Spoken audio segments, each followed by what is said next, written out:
Our guest speaker was tricked into attending her first Toastmaster meeting back in 1987. It was a caring coworker who told her once, "When you present, we don't listen." It seems not everybody's interested in the details of the math and the analysis to get to an answer.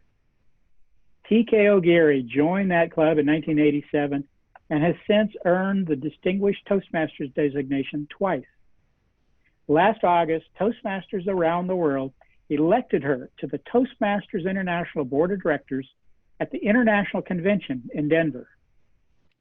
Over the years, TK has been a program manager for a large multi-state contract, a program manager leading a team of engineers in support of a global $10 billion government program, and she's a consistently lousy cook. She loves traveling and experiencing different people, cultures, food, the scenery, the smells, and the sounds. For now, her travels are limited to Google searches, which gives her many more ideas and connections. TK's passion is helping people give a voice to their talents. This is why she's also a board member of New Mexico MESA, that stands for Math, Engineering, Science Achievement, which annually helps over 5,000 middle and high school students improve their STEM and leadership skills. She's also a TED speaker coach and an organizational excellence consultant. She credits much of her positive trajectory to the many magic moments of mentoring from mentors who nudged and challenged her over the years. Ladies and gentlemen, please help me welcome International Director, Distinguished Toastmaster, TK O'Geary. As a little girl, people would ask me questions, and I bet you were asked some of these same questions. Maybe you didn't look exactly like I did. Ponytail in the back, this goop that you put on the side of your hair that dried like concrete, and bangs up to here. Young, had a loose tooth, anxiously awaiting the tooth fairy. And adults would ask a question. What do you want to be when you grow up? Did anyone else get asked that question when you were a kid? And consistently asked as middle school and high school? Well, my answers would vary. I'd keep coming back to veterinarian, but never once did I ever say, when I grow up, I want to be a successful consultant. Never. It wasn't possible. If anybody had said that to me, it was just not going to be possible at all. So I just continued on as a child, not even just completely oblivious to what the future might hold. And I was really lucky. Maybe you had a parent or a family member or some sort of an influential person in your life that challenged you. One of my first very mentoring experiences was with my father growing up. We would play games, and my mother was very frustrated because my dad would play to his level. And these were the kinds of games that logic and thinking. And my mother would say, she's just a child. Well, I tell you what, he would teach me after each game what he employed, what he did, what he learned about what I was doing. And I got better and better. And when I finally beat him, that was a true win. You know, sometimes when we face those failures in life, it teaches us a lot. And that one just taught me to keep learning, keep trying, keep going, and leaning on people to learn from what they do.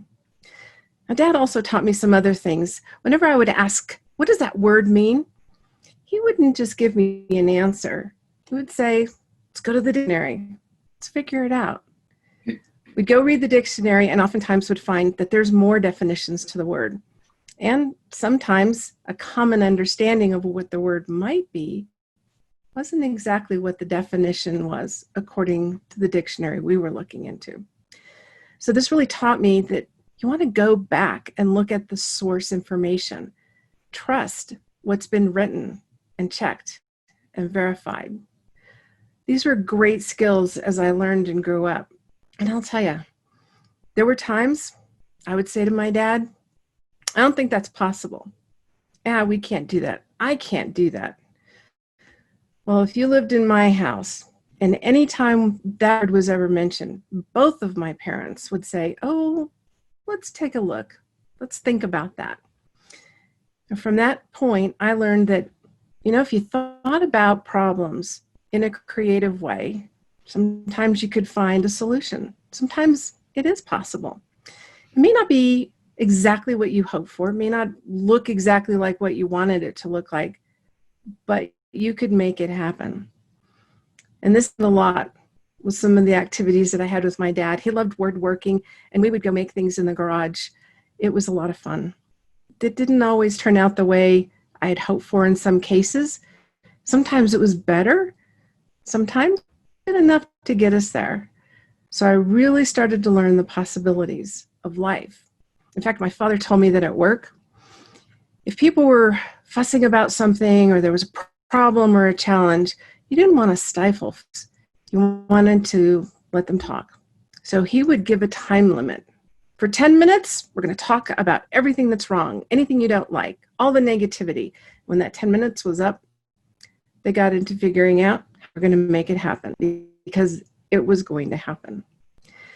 This is kind of what happened when I got into work. As was mentioned in my introduction, I was a nerd. I was the kind of socially acceptable nerd that Sheldon Cooper on Big Bang Theory is, which is not very acceptable. I was an awkward child, didn't always fit in with people, and it carried over into work. I was always the different one, either the different age, different gender, the different interests. So I just hunkered down and tried to work. And it was interesting. When I started going around learning about what my interests were, math was what I found my friendship. And it was visiting people in Arizona. Yeah, I grew up in New Mexico. You guys are neighbors. And when it was visiting friends in New Mexico is when I really learned about my love for math, when we would visit with the friends of my folks.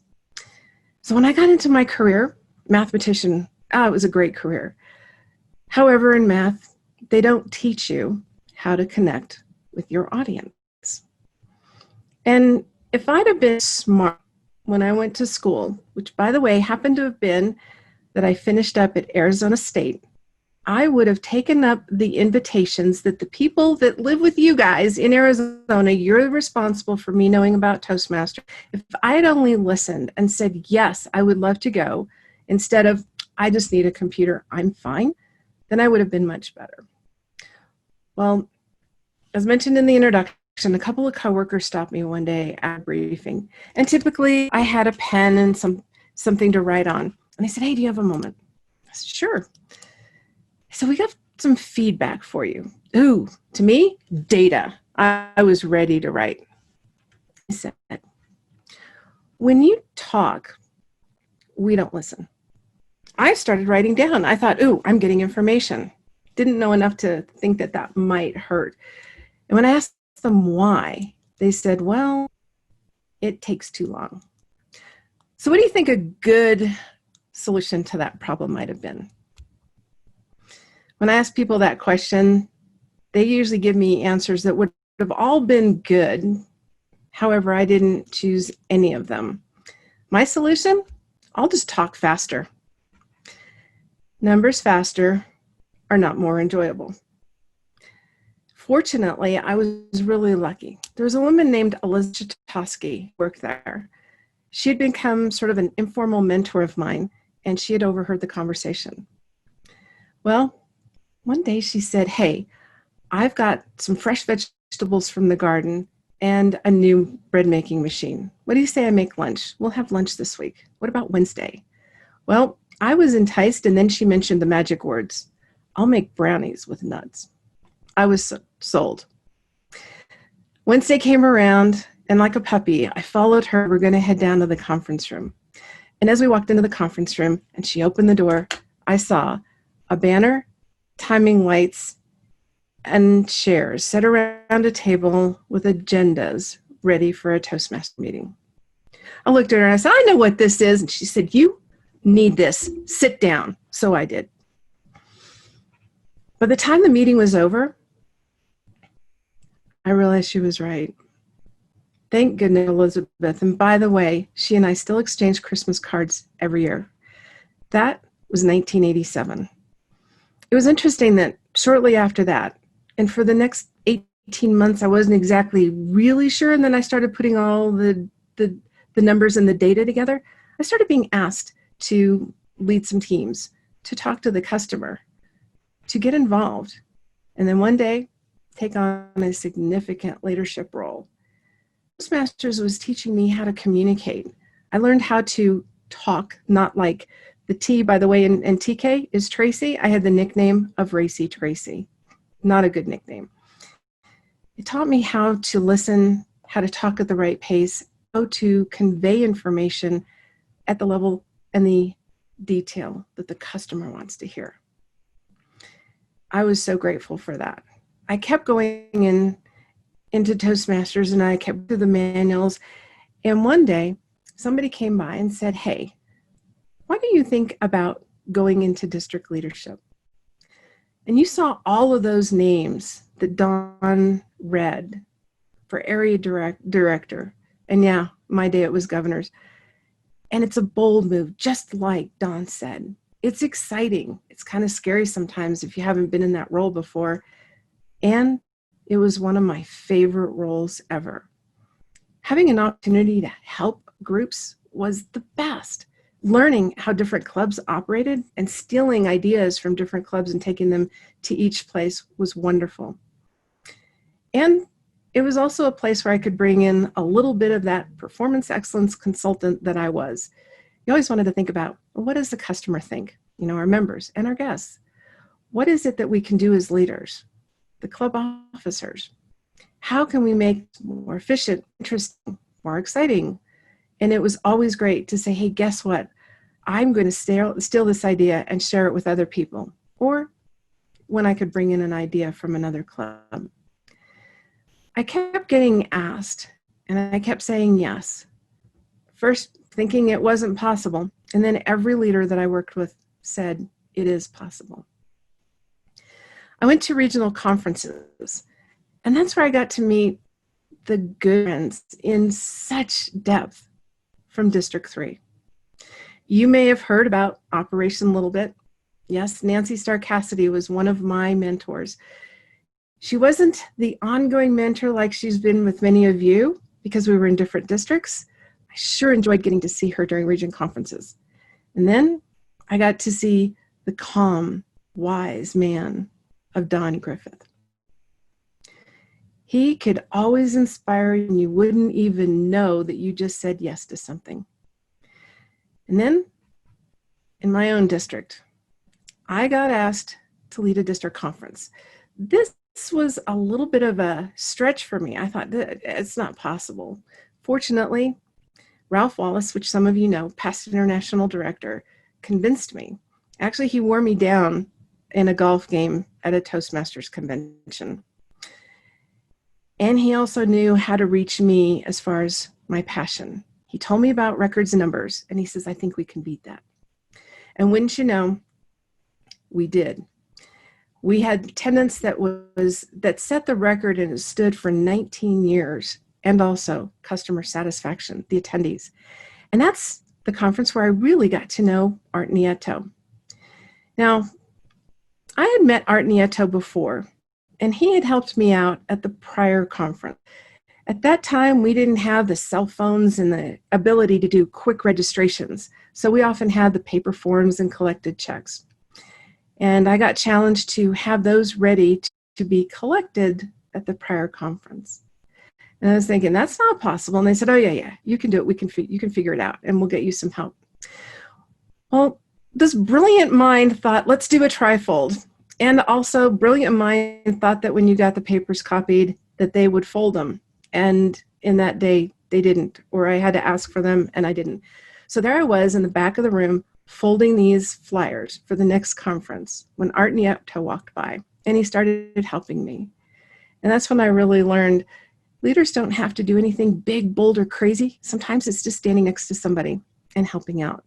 And as we were talking, he said, so you're going to become a trio member someday, right? I looked at him and said, sure, what's that? I hadn't really ever heard the top 3 called trio, and it was a little surprising when he started explaining to me what that meant. And I said, that's not possible. I work too hard. I travel all the time. I can't do that. He said, well, you've given me your word.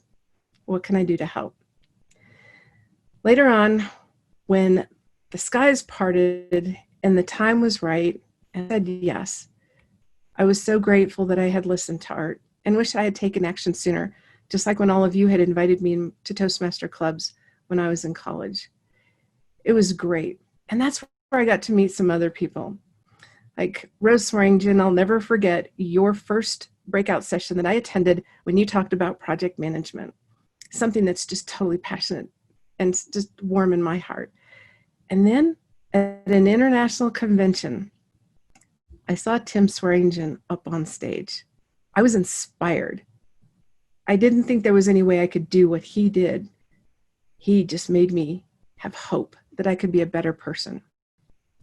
And then in 2015, he gave me this coin, the very first values coin that I got. And it was wonderful. In fact, I was asked when I was campaigning for international director, the Asian clubs came over and said, so we know which one everybody says is the most important. What's the one that resonates with you the most? And, you know, growing up with the stories I shared with you about my father, integrity was a big one. And then respect is so important. Respecting each other. I love that value that we have. So I want to encourage all of you to think as you continue on, especially leaders, as you're leading and making decisions, think about the values we have. Are we respecting our members? Are we starting on time? Are we ending on time as well when we're in a club meeting? What about excellence? What about service? Are we impacting in those areas? Well, who knew that at someday I would, and by the way, I have a badge right here, not wearing it because it creates a glare on the screen, that I would be elected. Never thought that that was possible. And there's many of you on the call today that made it possible by encouraging me. And it really made a difference. You see, one September day, I was in project management class. It was a Tuesday morning, and we were working hard. And then people's phones started going off, and people started leaving the room. I was wondering what was going on. People would come back in, kind of scratching their heads, confused look on their face. And then more phones started going off. The instructor was smart enough to realize something was happening. And he stopped the class and he said, is there something that we need to break for? And that's when we heard it. There's been a plane that flew into a building. Yes, it was September 11th of 2001. I was right outside the Dallas airport. By the time the day was over, you couldn't hear any planes at all. Everything was slowing down. And no one knew, but the world had just changed. What was going to happen? On that Friday, planes were flying for the first day again. I was one of those people. I had trust, I had confidence, and I got on the plane. Not all planes were flying because the ones that had some of the tragedies occurred with their airlines were not involved. But I was flying American Airlines at that time.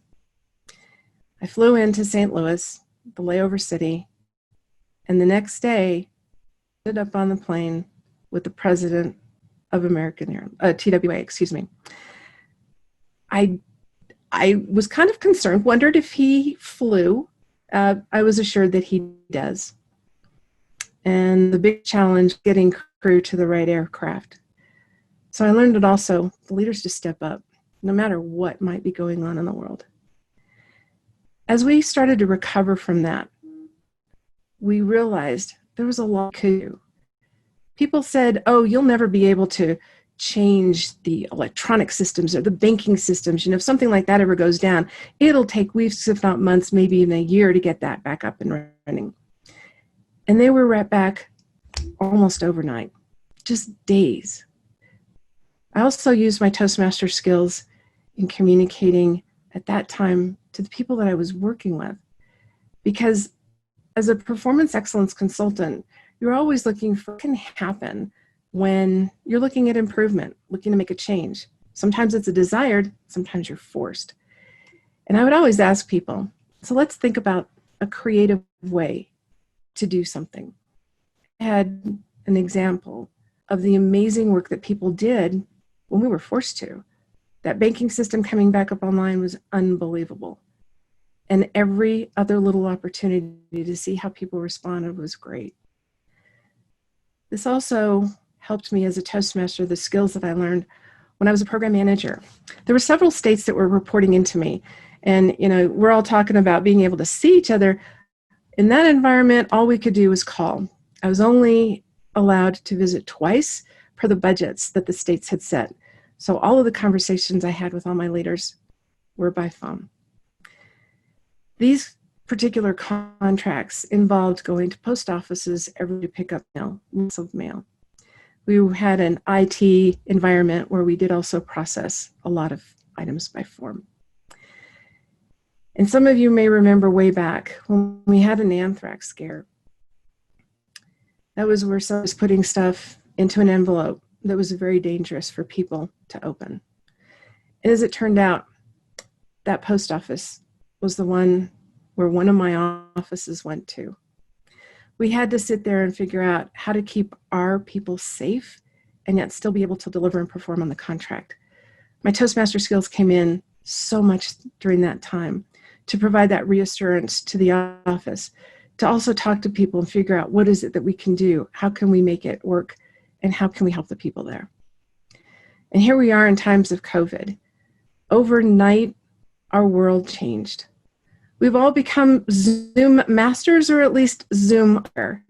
We found ways that not only can we meet with each other in our Toastmaster settings, who knew it was always there, but we can have surprise parties for our family members. In fact, I'm doing that tomorrow night with my sister. Shh, don't tell her. It is a great tool for us, and it's a new skill to learn. And yeah, I know, I miss you too, and I think it'd be great if we could do the hugs lines and the pins, and sometime we're going to be able to get back and work with each other. So this is that time to figure out, let's be creative. What can we do?